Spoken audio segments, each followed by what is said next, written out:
MythVision. Welcome back to MythVision Podcast. You know, the Mormonism series. This is going to be a great show, ladies and gentlemen.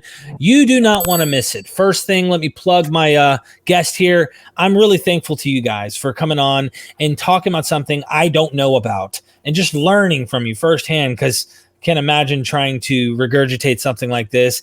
Bryce Blankenagel, he is the host of Naked Mormonism Podcast. He's an encyclopedia literally on Mormonism stuff. I mean, it's just amazing watching him go in depth and talk about this stuff, knowing the sister's cousin's aunt's dog and what the dog ate and when it took a crap on old boy's shoes and how he would just awesome stuff. I really, really enjoy it. Like the detail, though, you really go so deep. Make sure you join this podcast. If you're interested in Mormonism at all, any of this stuff, you want to, not just Mormonism, because you can go to Apologist for that.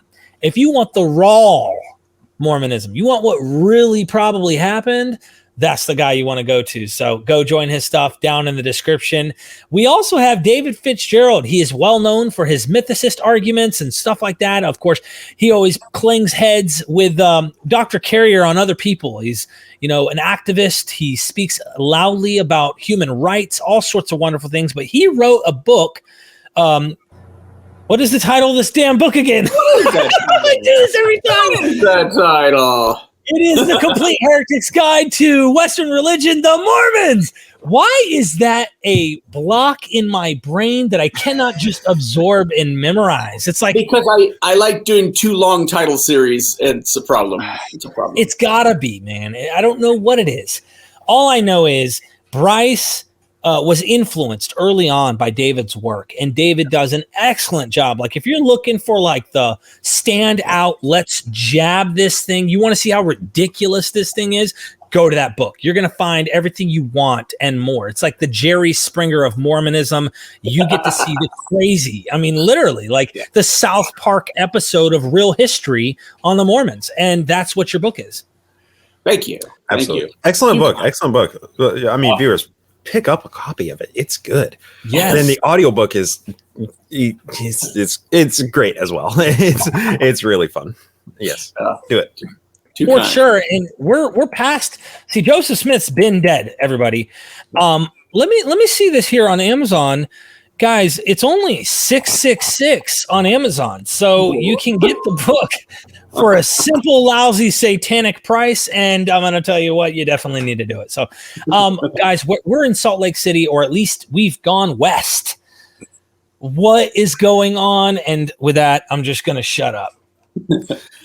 When we last left our heroes, they'd been kicked out of every place on the planet except for Utah, and they made their way there painfully, with lots of death and dysentery to follow them there. Yes, dysentery, very Oregon Trail-esque. Yes, it sucked, right? And I will readily admit my own lack of knowledge of this. Right, my specialty focuses on Joseph Smith's timeline, and that's kind of known as early Mormon history. I know very little comparatively of the Utah era. So we're going to be speaking at much more of higher levels, but there are a few incidents within Utah that we have to discuss. Got to talk about these things. Oh, mind-blowingly wild stuff. Absolutely. And let's just begin with polygamy, right? So polygamy was the big divisive issue. It was something that Joseph Smith had practiced in his church and had revealed the secrets of the celestial marriage to just a small little cabal of his best friends, who were then also, many of them were able to select and take multiple wives in Nauvoo, but everything was done secretively. Everything was secretively, and polygamy was resoundingly denied in all public print. And missionaries were, when they would be met with the charge that, oh, your people practice polygamy, they just quickly and out deny it. It was very much under wraps. Well, by 1852, they and even when it's been long out of the box, you still hear them denying it. It blows my mind. Yeah, you go to the Lion House in Salt Lake City and say, "Hey, how come Brigham Young's house has 57 extra bedrooms in it?" You know, and I have no good answer for that. For sure. This is interesting because I like to relate stuff back to like biblical stuff. Because I mean, look, it's kind of based off the biblical stuff. It reminds me of how people think all the prophets are saying the same thing, and they don't realize that like Ezra and Isaiah, they're not on the same page. And but the conflict wasn't polygamy. It was Gentiles. It was like, how do you view these others that aren't us, genetics, like biological descendants like us? And it's like xenophobia. They had a different stance. Oh, so we could do a whole series. We could do a whole series just on the Bible against itself. Yeah, exactly. For sure. Or Mormonism against itself. Yeah, that too.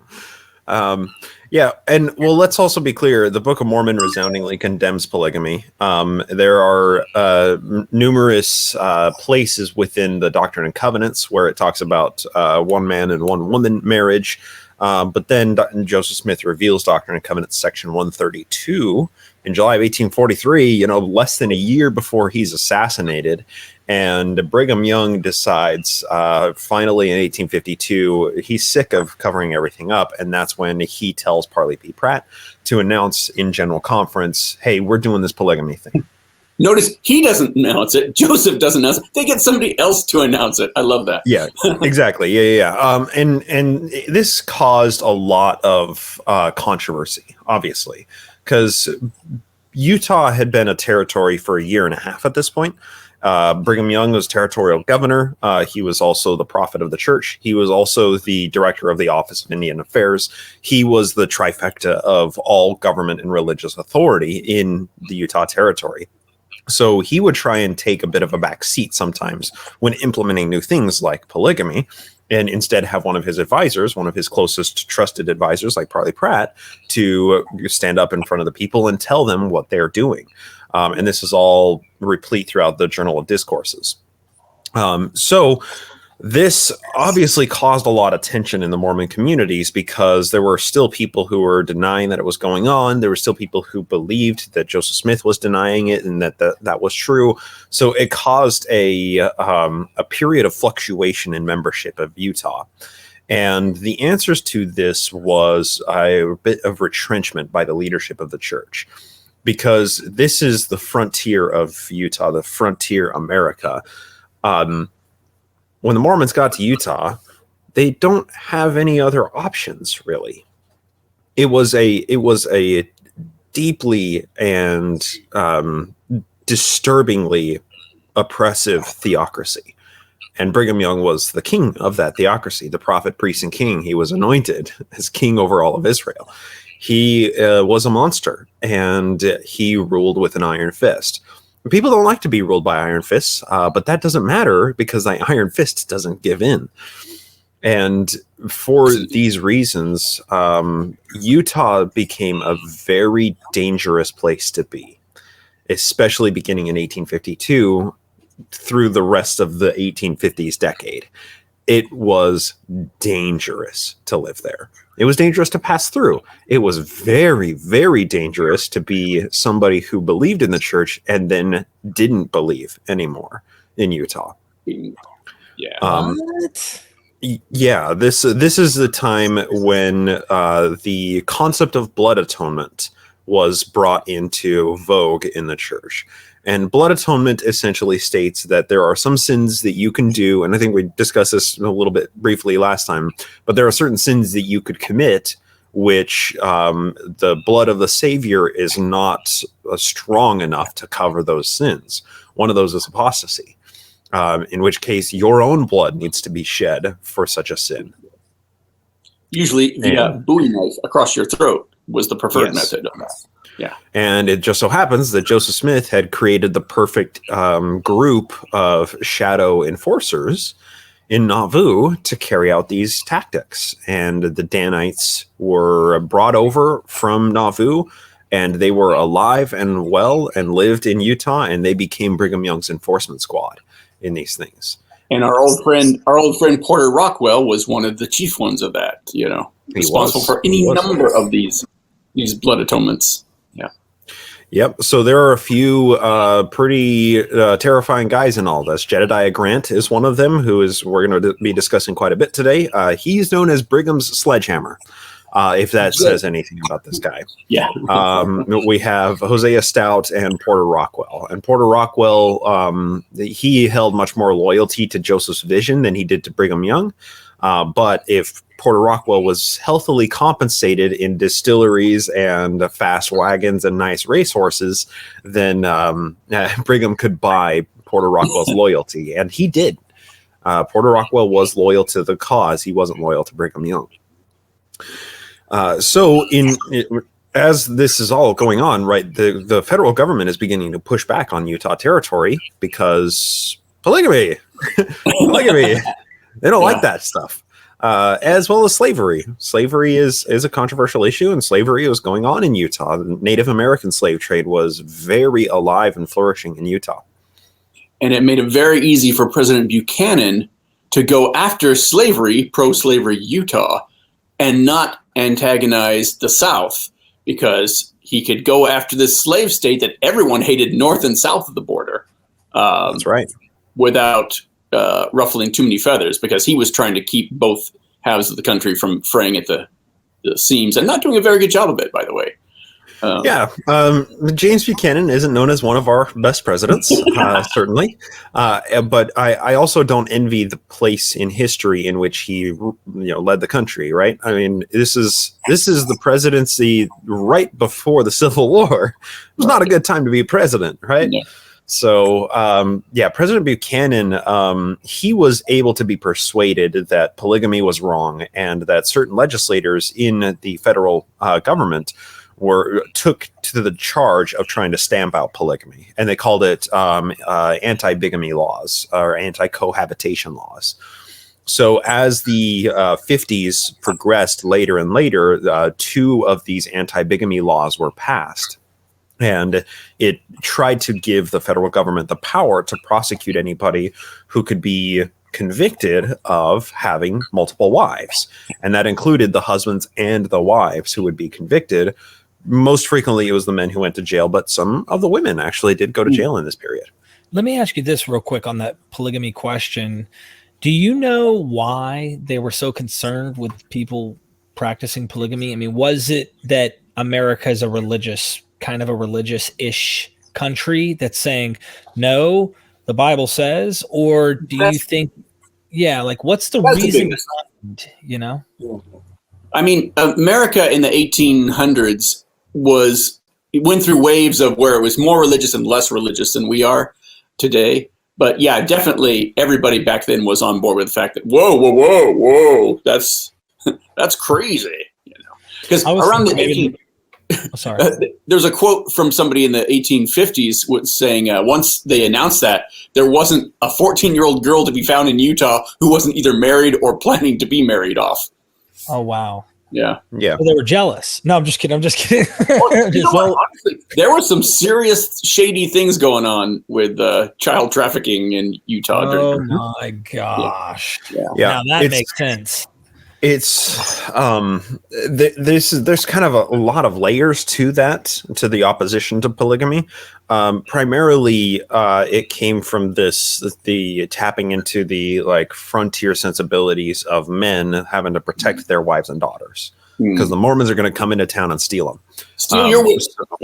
Yeah. And also, the Mormons had become synonymous with polygamy by the early to mid 1850s, even before they announced that they were openly going to practice polygamy.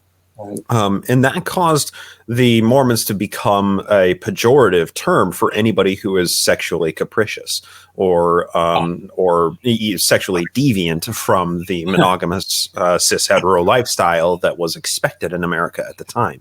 And so, if we're trying to view view the early Mormon movement and their polygamous practices, we have to understand the context of the puritanical family and gender dynamics that were of the time, which are far more, extreme versions of what we see conservative family ideals today. Yeah. So it was religious component, it was family component, it was men who are scared that the Mormons are going to come and steal their wives and daughters. There are kind of a lot of components that went into the opposition to it, but a lot of it does come from, well, this is a sin against God. This is just adultery. Yeah. Real quick, before we leave before we leave like the whole marriage thing, since we mentioned in the last episode, they were annihilating the Indians like left and right. What were they doing with their women? Because it seems like women are just seriously, I mean, like even when you go to like the Old Testament, horrible stories of go kill every man, woman, and child. And then sometimes they can kill everyone except the virgins, except the virgins. Girls, yeah. Yeah. So like, what's up with the Indians? Did they like kind of copy that Old Testament theme and say, well, we'll take a little Bamba Jew featherhead with us or whatever, you know? What happened? Bamba Jew featherhead. Yeah. That literally was like just out of nowhere off my head. Like, did they take these girls and it was for lack of better terms, a lot of what went on in Utah is what we just call sex trafficking today. And that did amount from when they would exterminate certain native tribes, and extermination oftentimes involved massacres. Other times it just involved like, hey, you can't live here. You can go live over there, but you certainly can't live here. They would steal all of the possessions of these tribes, of these communities, and oftentimes if a massacre was involved, which it was more often than not, then they take the kids. Wow. And wives. So and unfortunately there isn't a whole lot of documentation around this stuff. A lot of it is just inferential, knowing the population numbers of the various native groups and what they dwindled down to. And the state of recovery that they're still in today. It's a lot of it is supposition that it would be really a lot of bad things happened. It was ugly. Yeah. Though it would be really interesting to do a DNA sampling of native Utahns now and see how much Paiute or Ute blood is in them. That would be an interesting thing. It would be. And another thing about this too, and this contributes to the lack of documentation for a lot of it. People oftentimes didn't talk about what was going on because this is horrible. This is horrible stuff. And it is and people know that it's immoral, but sometimes people did write about it in their journals. Sometimes people did talk about it. But it was it was generally unspoken that, you know, what we did with the natives, we don't talk about these things. Yeah. And it's largely a reflection of the entire mood of the United States population of European settlement. But there are many examples in early Utah history of these journals being taken and the next generation finding these journals in attics, not knowing that these things happened, reading their grandma's journal and seeing aspects of the slave trade that was going on and of the sex trafficking that was going on, and these people just ripping the pages out because it's so horrifying. It's so horrible. So some of the documentation for it is, you know, most of it is suppressed, never to emerge from the mountainside vaults of the church. Some of it was deliberately destroyed to suppress documentation. Some of it was destroyed because people's sensibilities were too out of whack and they couldn't handle that their grandfather was had a Native American sex slave. And just the little bits that we do have are terrifying. Horrible. Yeah, I was just going to bookmark that what we already know about this period, you know, without any problem, lack of documentation, is horrifying. Just really horrific stuff. This is a very low point for the Mormon Church. Yeah.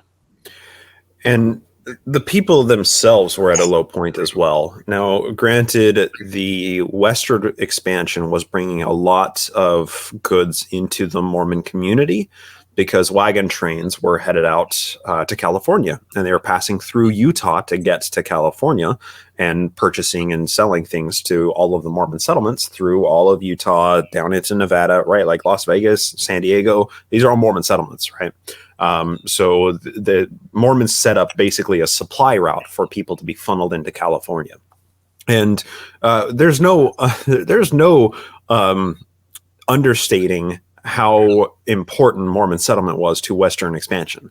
The Mormons provided the supply trains for a lot of the West to be settled.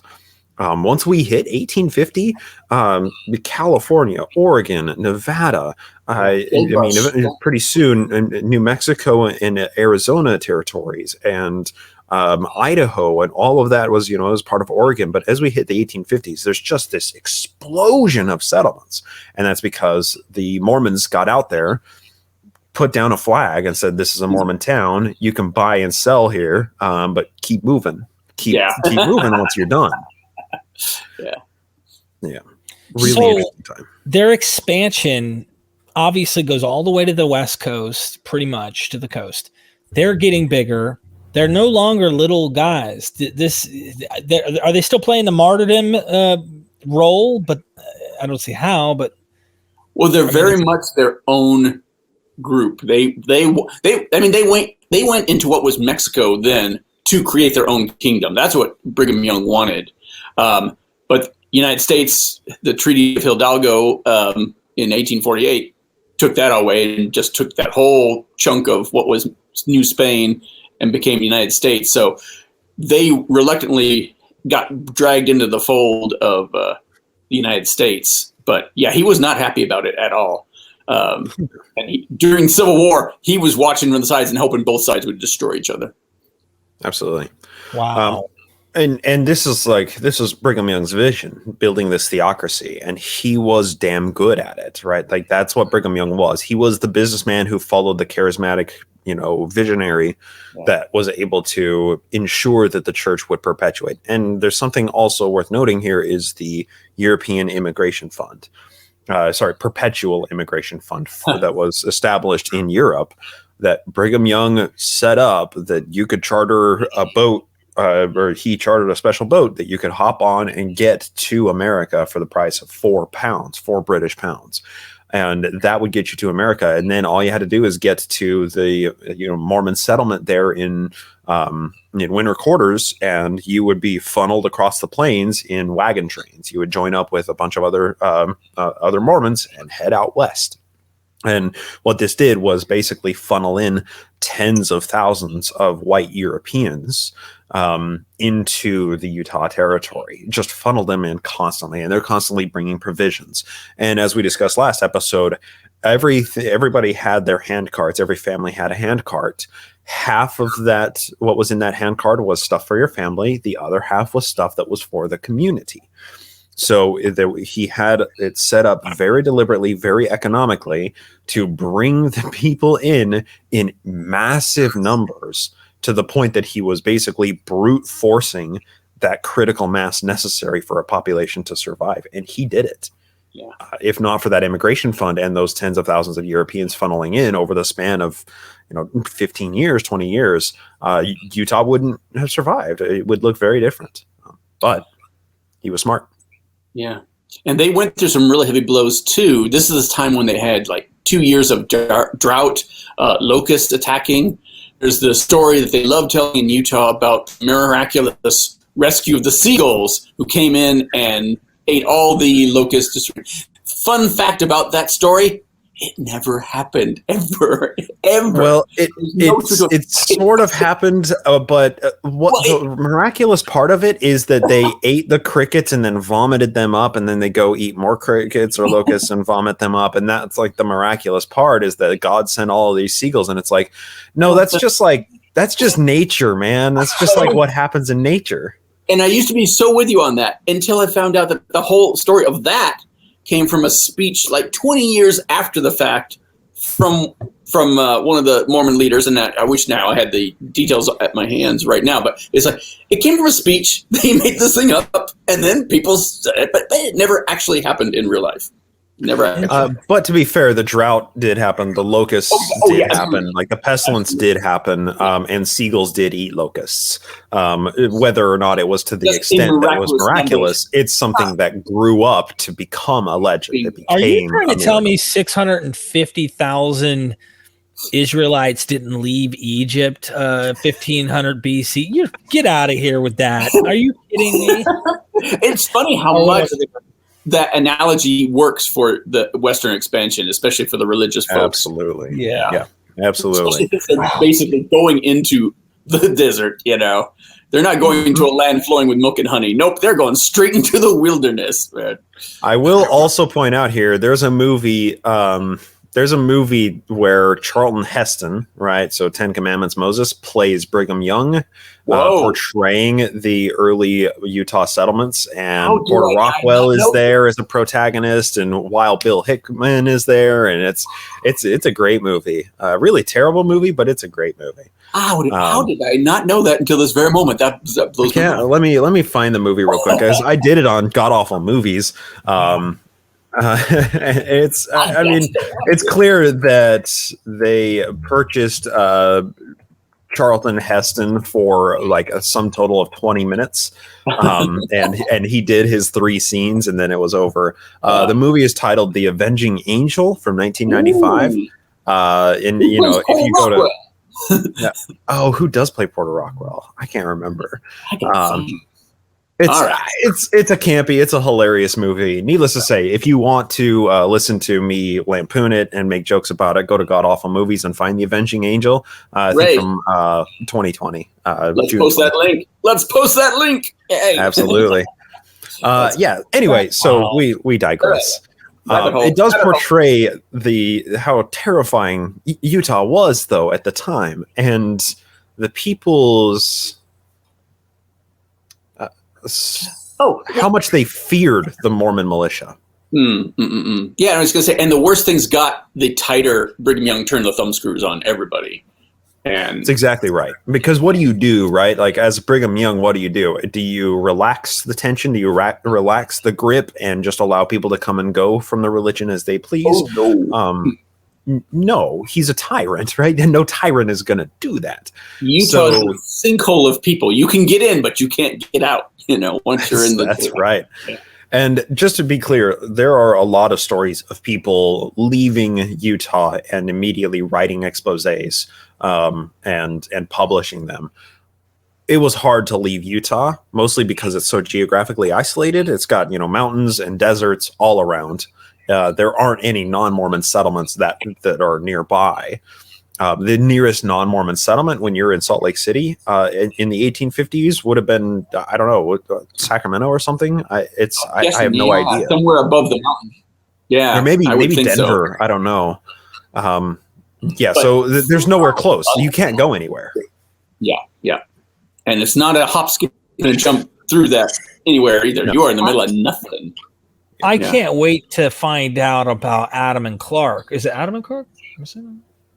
Lewis and Clark going out west. Yeah. You said they encounter these guys, right? Is this something we could touch on at some point? That was some generations before. That was like 1820? That was 18. No, that was like 1805, 1810. I think that Lewis and Clark did their expedition. Thomas Jefferson was the president then. So that was quite a ways back. So he made a comment though, or they made a comment about the Mormons? No. So where General Clark came in was he was the director of Indian Affairs in Missouri, and when the Mormons in 1830 initially went out proselytizing there, he was like, "Hey, you need a permit for that. Don't do it," and he threw them out of the native settlements there. Okay, all right. I just didn't know. I was thinking.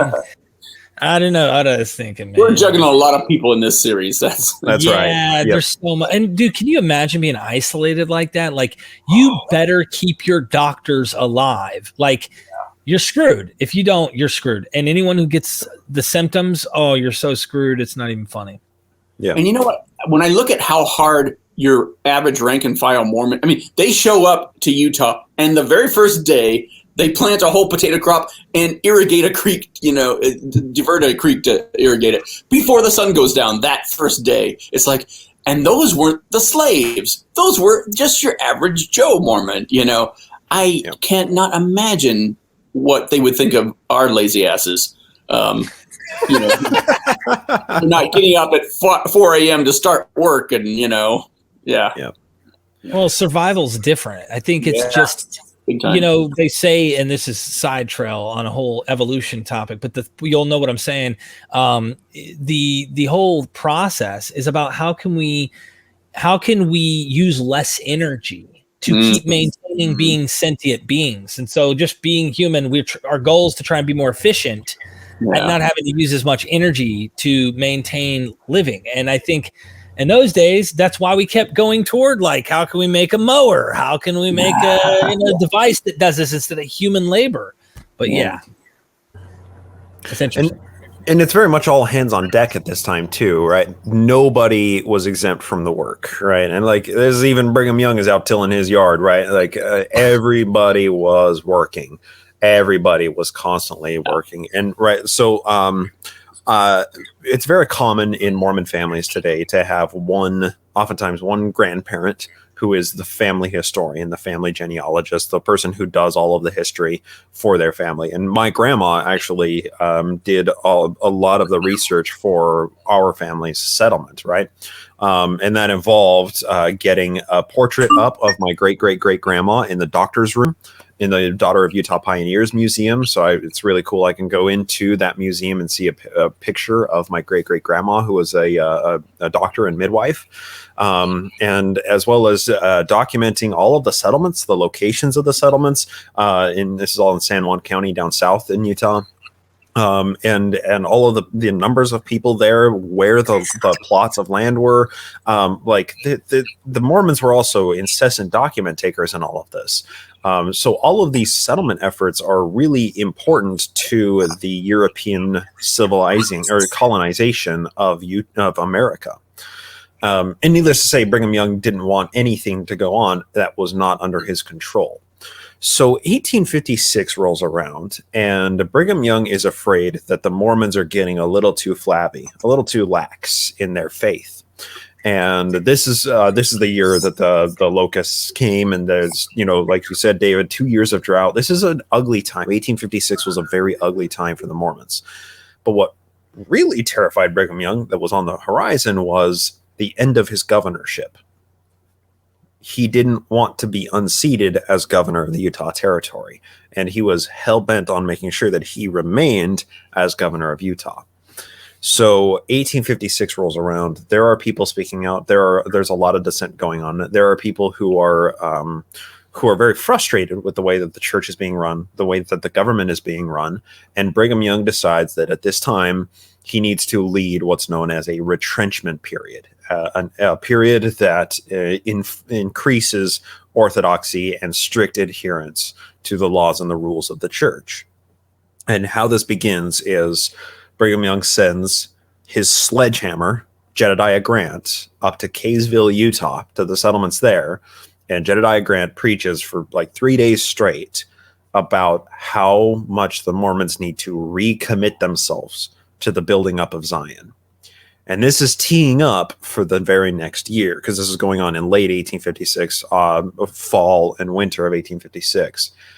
Jedediah Grant begins this campaign that became known as the Mormon Reformation period. And the Reformation period in and of itself, quickly summarized, was a period where basically all of the Mormons had to be rebaptized to recommit themselves to the church. And the rebaptism was very, very much firebrand, and it was mandatory. If you decided to not get rebaptized, then you are an apostate. And we have people like Porter Rockwell and Jedediah Grant who are going to deal with you if you don't agree to get rebaptized. Yeah. And this is a time when there are a ton of people that go missing, disappear, are murdered out in the open, like the Aiken brothers, or the Aiken party. I mean, this is a period that Brigham Young was teeing up for Utah to go to war with the federal government. Yeah. Wow. I think David Fitzgerald has a doppelganger or something. He just No, this news was so huge it destroyed my internet connection. It was just that. His internet needed to be reformed. Yeah, we had to bring it all back. Yeah. Yeah, it needed to be baptized is what it needed to do. And, right. That's right. So that's the thing. This is the age of the double down. It's like, oh yeah, it's victim blaming. They just took it to an art. So yeah, I constantly compare this period of Mormon history to the Chinese Cultural Revolution, because you've got this society that out of the blue from external pressures, they just turn inward and attack themselves from within. And you get some bizarre occurrences that happened this time. One of the worst that I can think of is a guy whose only crime that he was apostate. A guy whose only crime was that he was engaged to a girl that some Mormon elder wanted as one of his plural wives. So let me get the facts straight on this one. The bishop accused him of sexual misconduct, so a gang castrated him in a brutal manner, tearing the cords right out, a witness reported, then took the portion severed from his victim and hung it up in the schoolhouse on a nail so it could be seen by all who entered the house thereafter. This is the kind we're talking about. Whole families trying to escape Utah, getting caught and getting their throats slit, you know. Yeah. Horrible. That's that's Mooster Rebellion shit. That's terrifying. Wow. Hung his genitals up on the door. Yeah, it is nasty. Ooh.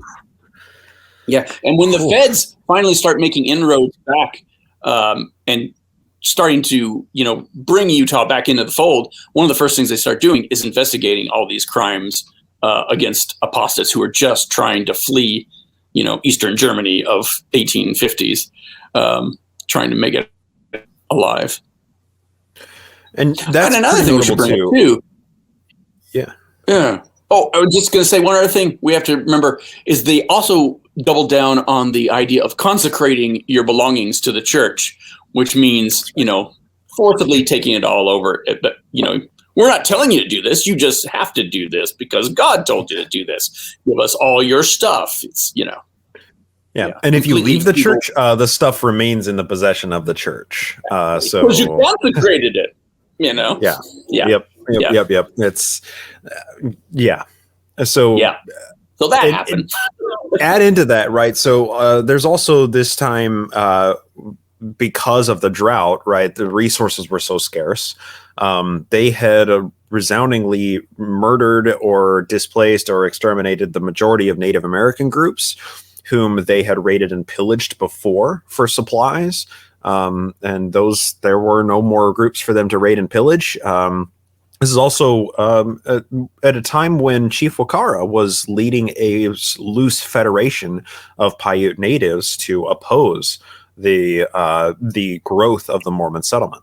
And let's also point this out. When the natives first encountered the Mormons that were settling there, they didn't think, by and large, they didn't think that the Mormons were there permanently. So this is just a temporary place. These are nomadic Europeans who were going to then move on to California, or they weren't going to stay. So initially, the relations between the Mormons and natives were fairly amicable. When that wasn't enough for the Mormons, when they continued expanding into more and more land and claiming more and more territory that was where natives were living, that's when it turned to fighting and massacres and into what came to be a series of very small wars in Utah. And then Chief Wakara rose to prominence to be the leader of some of these native groups to try and provide a front, a real militia force against Brigham Young. But Brigham Young he just had more people.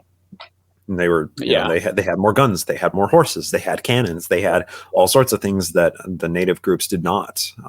And Wakara was murdered. This is just a microcosm of what was going on in America all over the place during this century. So Yep. And at this time too, they're using Deseret banknotes as well. But because resources have become so scarce, even Heber C. Kimball, I call him Heber the Creeper. He's a horrible guy. He wrote a letter to his son saying, "Dollars and cents do not count now in these times, for they are the tightest that I have ever seen in the territory of Utah." because the drought, the famine, the lack of supplies, and then the church, everything being consecrated to the church, all of the community's wealth was being concentrated into the leadership of the church as well. So it's within this culture, within this milieu, that the Reformation period is beginning in 1856. And Brigham Young wants to make sure that he has the government of Utah under his control. So on December 30th, 1856, Brigham Young commands the entire state legislature to be rebaptized, which was a signal that you are loyal to me, not to the government, not to the federal government. And that was really the beginning of the dividing line. I attribute kind of that moment as the beginning of the Utah War, where President Buchanan decided that the Mormons are not going to elect anybody other than a Mormon governor, a Mormon king. So he needs to go to Utah and put in place his own non-Mormon governor, as well as some non-Mormon elected officials, to just get some non-Mormons into the government of Utah territory. And Brigham Young didn't like that idea. He did not like that at all. And it's very telling that we talk about the Utah War that erupted the Utah War that was caused by him going to a minor territory in the United States wilderness to install a few local non-Mormon officials. That's how. And the Utah War, we all read about it in the history books, how terrifying the Utah War was in the Great Blood. Yeah, there was no Utah War. It was a Cold War. It was a Cold War. It was dead before it stopped, and they signed the papers before a shot was ever fired. But yeah, that's how badly theocratic leanings were going, and it was easy for Buchanan to do it. It's like because everybody hated the Mormons, everybody was afraid of this octopus that was sending out their polygamist tentacles into everywhere else. So yeah, it cost him no political capital at all to dip on them and distract people from the north-south divide. That's right. Yeah. And to be fair, like Brigham Young was very much didn't want to be in open aggression against the federal government. Brigham Young was smart enough to know, just like everybody knew, that the nation was teetering on a civil war, and he was very much of the opinion if he and his people could just survive the civil war, and if they weren't brought into it, then they would just pick up the pieces and it would be the nation of Deseret, right? It would be Zion after the North and South had fallen. It would be the holy kingdom of Deseret. Yeah, for sure. That's right. Yeah. So Brigham Young did not want to be an aggressor in this. So what he told the Danites, the Nauvoo Legion, the people who were fighting in the Cold War, was do everything possible to make sure that Buchanan's men don't get here. And it involved guerrilla terrorism and raiding their supply trains, burning the fields ahead of them, setting things on fire, blowing up their carts, just doing all sorts of things to just hinder it, poisoning wells, salting the ground ahead of them, just really, really nasty stuff to make sure that the Buchanans couldn't do it. Are you listening to HBO? There's your next TV. There's your next Game of Thrones right here. That's right. And that movie that I talked about, Destroying Angel, the opening scene is Porter Rockwell and Bill Hickman and the fictional protagonist of the show shooting at these troops up on a ledge, and they shoot like a container of gas because it's a movie and it blows up and nobody's ever killed, but it just means that their supply carts are destroyed. And that these were the tactics the Mormons were using, and it eventually came to the point that Brigham Young established in Parley's Canyon an entire platoon or divisions of the Nauvoo Legion ready to fire on Buchanan's men when they entered the territory of Utah. And this is all they're bringing the new governor with them, the new governor of Utah, and this is in 1857. And Brigham Young didn't want him to step foot in the territory, and it was bad news. This was a Cold War, but it was very close to turning into a hot war. But eventually, Brigham Young came to his senses, and he eventually said, "Okay, we'll step down. I'll invite in the new governor." And the new governor came into Salt Lake City, and they shook hands, and all was well for a time. Yeah, remember, go ahead. They need American money. They need American help. They need American food. They are not doing great. So I bet you anything he was already thinking, because he thinks different than Joseph Smith. Joseph Smith, a hothead, and hell no, and that would have looked bad. But he's business. But not only that, he's realizing once this guy's here, we have so many ways to manipulate that I suspect that I will use this. I will be able to break this guy, or at least use him to our advantage. So, he was a cagey old catfish for sure. Yeah. Yep. Well, we got like 10 minutes left, but if you want to like get us up to a cliffhanger, you know what I'm saying? Because I know the next episode is going to be pretty brutal. Yeah, let's just say this. I mean, we're at this time when they're super paranoid, where they're at odds with the American government. Where they are starved for resources, starved for money, starved for food, and they're killing each other. And then some juicy wagon train from Arkansas picks the wrong day to go into Utah. That's absolutely right. Now that's going to be the focus of our next episode, I believe. And to really put some color on this, right? The Mormons were suspicious of spies. They were looking at their neighbors. They were tattling. This is, I mean, for all intents and purposes, this was McCarthyism for Mormonism. There were trials. There were rebaptisms. There were courts of discipline. There were people tattling on their neighbors. There were all sorts of social mechanisms put in to control and to police the Mormon people, including home teaching. Let me bring up just one of those, because I was fascinated by what Jedediah Smith said, or sorry, Jedediah Grant. Jeddy Grant. Yeah. He sent out the sledgehammer, Jeddy. What he did, I'm sorry to be hesitating. We hope we can tip it out, but I want to read this so bad. Because one of the things he did, here we go.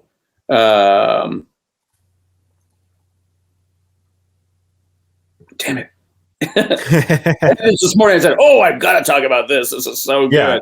While you keep finding it, I'll also say that he implemented missionaries going out to these Mormon settlements, and missionaries are for going to non-Mormon settlements and converting people.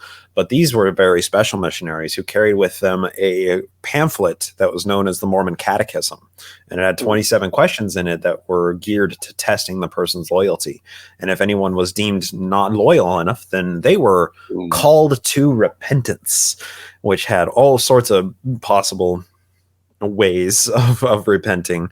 And and this is a time when the Mormons turned very much inward, as you were saying earlier, David. They turned inwards and retrenched and looked at each other and began policing each other and funneling information up to the leadership about what was going on with their neighbors. And one of Brigham Young's quotes from this time was, "I want their cursed heads cut off so they may atone for their sins." Here it is. So Jedediah Grant, his right-hand man in all this, this period of rejuvenated spiritual activity, kicked it off by advising sinners to appoint a committee to attend to their case, and then let a place be selected and let that committee shed their blood. He's telling people, this is what you need to do to go to heaven. You need to pick your own executioners, basically. Yeah. Right, and let's also be clear, like, this is part of the Mormon endowment ceremony. It's taken from the Masonic oaths, where you're miming slitting of your throat and you're disemboweling. You are agreeing that if you ever reveal the secrets of the church, or if you ever oppose the church, that you agree to have your throat slit and to be disemboweled. And at least Jedediah Grant was nice enough to let people select their own executioners. But can you imagine? Yeah. How would that He's telling this to your face. Yeah, pick a committee, and this is what they need to do. Yeah. Right. Boom. And look, you Bob's may like pretty quick with a blade, just so you know. You might want to yeah. I mean, he's a blacksmith by day and executioner with a white hood at night. You know there are calculations made along these. Well, yeah. How effed up is that? to think about that. Yeah. Right. And you might look at these things and be like, well, this must have been illegal for the church and the government to murder people. It's like it's a kingdom. It's a banana republic. It is whatever they want to do. The Mormon leadership is gonna do. These people are their subjects. Exactly. These people are their serfs. These are just the ones that we found out about. God knows what else shenanigans went down that behind the scenes that never got found out. David was trying to say something. Scary time. Yeah, that's right. Your internet hates us, by the way, David. Just so you know. Damn these tech. I think next time you should really consider your phone again. There's no doubt that you can't even argue with me. When you can't even argue with me, the phone for sure. Because if you can't even argue with me, bro, you just need to surrender and pick your own executioner. That's right. All right. Yeah, David. That's all. Well, clearly, they're trying to. Bryce, cliffhang us here. Give us something to look forward to. Because, David, I would love to hear you more, but you're glitching so bad, bro. It's like every 18th word, so. I'll just bring in what David tried to cliffhang us with earlier. At this very time, it so happens that a wagon train, a very wealthy wagon train actually, was making its way to California at a very unfortunate time when the Mormons are wrapped up into this heightness, this excitement, this retrenchment era, this time when they're spying on each other and reporting everything up to the leadership. It's very much a case of wrong place at the wrong time. And anybody coming into Utah could be branded an enemy of the church or a spy for the federal government. And Brigham Young was quick to throw those words around. Wow. And maybe you've heard of the place where they stopped for the day, a place called Mountain Meadows. That's right. We'll leave that for next time. And something's coming up in that meadow or in those meadows. You guys. Sunshine and rainbows. Sure. That's what you want to call it. Picking your own executioners. Nice. Look, ladies and gentlemen, get David's book. David's book is called The Complete Heretic's Guide to Western Religion, Book 1, The Mormons. And make sure you guys go down in the description, join their Patreon, check out Bryce Blankenagel. He's the host of a program called Naked Mormonism Podcast. He is hosting them completely nude, and you just can't see it. You have to be like OnlyFans in order to get to that point. Eyes of faith. Yeah, eyes of faith, and you can see what you can imagine, and but seriously, go check out his podcast on Patreon. It's free. He's got tons and tons of videos. Make sure you guys help these guys out. They've brought 26 episodes so far to you, and we're still going. Thank you guys, seriously. And David, I mean, no disrespect to your internet, but your internet, okay? Just saying. Next time we'll do the phone. Next time we'll try the phone. Yeah. We tried, ladies and gentlemen. We gave his internet a chance. So many videos, it just didn't like us. And then we gave it a break. And then he tried something new today. And as you can see, it still doesn't like us. So we'll have to go to the phone. But the dog didn't knock it over in mid-broadcast. So that's sure. That's something. That's not nothing. You're telling them the real secret. See, we thought you were in awe of whatever it was Bryce said and dropped the phone. That's gonna you're gonna have to. That's right. Let's atone this phone dropping. But seriously, man, thank you guys for doing this. And ladies and gentlemen, next time you're going to hear about some massacre. It's going to get real ugly, real nasty. And I look forward to hearing from these two gentlemen. So thanks, guys. And never forget, we are MythVision.